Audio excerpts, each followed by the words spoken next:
শহর কিংবা গ্রামে লালমনিরহাটে বিদ্যুতের আসা যাওয়া চলছে নিয়ম করেই। দিনে 5 থেকে 7 বার আর রাতে 6 থেকে 9 বার পর্যন্ত লোডশেডিং এর অভিযোগ বাসিন্দাদের। তীব্র গরমে বিদ্যুৎ না থাকায় সবচেয়ে বেশি ভোগান্তিতে পড়েছেন শিশু ও বয়স্করা।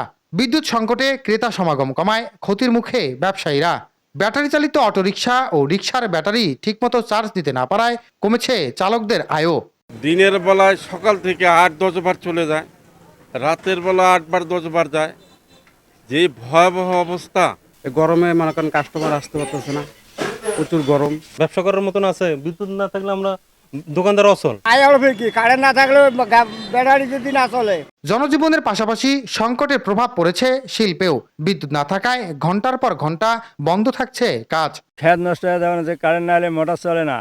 এখন আমরা কি করি, অন্য কোনো ব্যবস্থাও নাই। বিদ্যুতের কারণে আমাদের উৎপাদন হচ্ছে না, কিন্তু আমরা প্রতি মাসে লোকসানের খাতা লিখতেছি। নেসকোর তথ্য বলছে লালমনিরহাট সদর উপজেলায় বিদ্যুতের চাহিদা 15 মেগাওয়াট। এর বিপরীতে সরবরাহ মিলছে মাত্র 7 থেকে 8 মেগাওয়াট। এই ঘাটতির কারণ জানতে চাওয়া হয় প্রকৌশলীর কাছে। আমাদের মধ্যে আজকে এবং কালকে দিতে পারে লোডশেডিং, কারণ আমরা এখন সোলারটা হচ্ছে আমাদের যে কালীগঞ্জে যে সোলারটা আছে, আমরা আপনাকে প্রতিদিন সেটা আমি আপনাকে বলতে পারবো।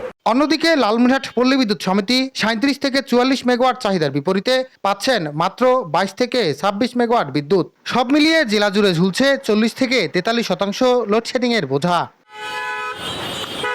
জামাল বাদশা, দেশ টিভি, লালমনিরহাট।